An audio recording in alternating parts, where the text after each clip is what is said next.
بسم اللہ الرحمن الرحیم۔ السلام علیکم۔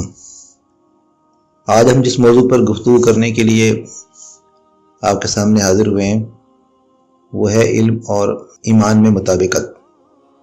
اس سے پہلے کہ ہم علم اور ایمان کے باہمی تعلق پر بات کریں، ہمیں علیحدہ طور پر یہ بات سمجھنے کی ضرورت ہے کہ علم سے کیا مراد ہے اور ایمان سے کیا مراد ہے۔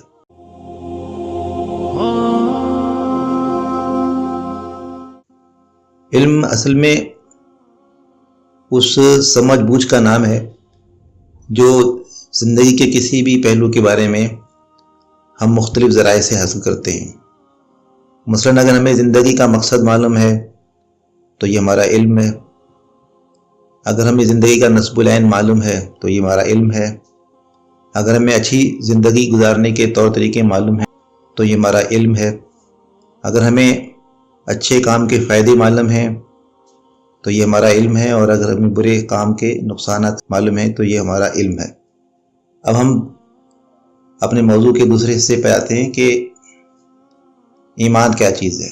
ایمان اصل میں اس یقین اور اس اعتماد کا نام ہے جس کے ذریعے ہمیں یہ ادراک حاصل ہوتا ہے کہ جس چیز کا ہم نے علم حاصل کیا ہے وہ بالکل برحق ہے۔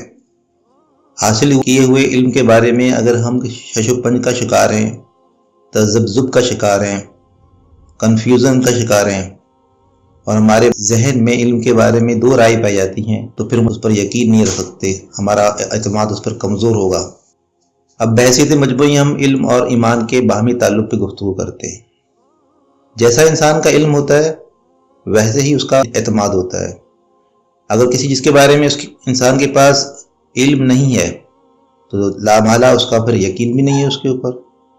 اس کا مطلب یہ ہوا کہ ایمان لانے کے لیے علم کا ہونا ضروری ہے۔ جب تک کسی چیز کے بارے میں ہمیں علم ہی نہ ہو تو ہم اس پر یقین کیسے کر سکتے ہیں؟ مثلا ایک ڈاکٹر کو یہ علم نہیں ہو کہ ملیریا کی بیماری میں کون سی دوائی دی جاتی ہے، کون سا انجیکشن دیا جاتا ہے، تو پھر وہ اس پر ایمان کیسے لے کر آئے گا؟ پہلے اس کو جاننا ہوگا، سمجھنا ہوگا۔ جب وہ جان لے گا، سمجھ لے گا اور اس کا علم بالکل برحق ہوگا تو پھر وہ اس پر یقین کرے گا، اس کا اعتماد بڑھے گا اور وہ اس کے مطابق اس پر ایمان لے کر آئے گا اور اس کے یقین میں اضافہ ہوگا۔ یہاں پہ ایک تیسرے موضوع پر بھی تھوڑی سی گفتگو کر لیتے ہیں اور وہ ہے عمل۔